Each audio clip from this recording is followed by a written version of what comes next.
Well, thank you all for being here. I would like to add to what Senator Thune said about all of our thoughts and how much we miss our leader, Senator McConnell. I would like to say we miss having Senator Barrasso with us here today.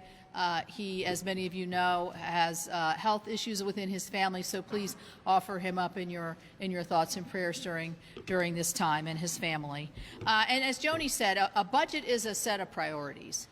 Whether it's debt on arrival or in some form or fashion, it is a reflection of what the president really and where he puts his emphasis. John mentioned the IRS. I'm going to mention the 19% increase in the EPA and the 1% cut in Homeland Security. There's a cut in small business.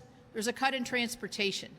These are what the president's priorities are. He's prioritizing through not just the dollar figures, but the rhetoric contained within the summary.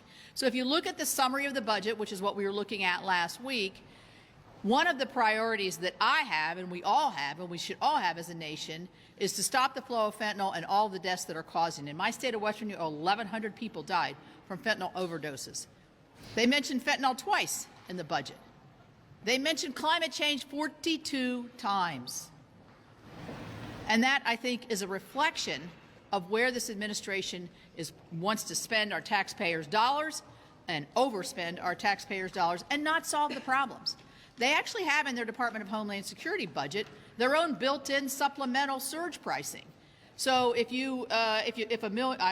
pulling these figures out, they're not exactly accurate. You have a certain amount of people that come over the border, because there's no deterrence, so we know this is going to happen. That means you're going to get another several hundred millions of dollars to deal with the problem that you're creating because of the lack of the policies within your administration.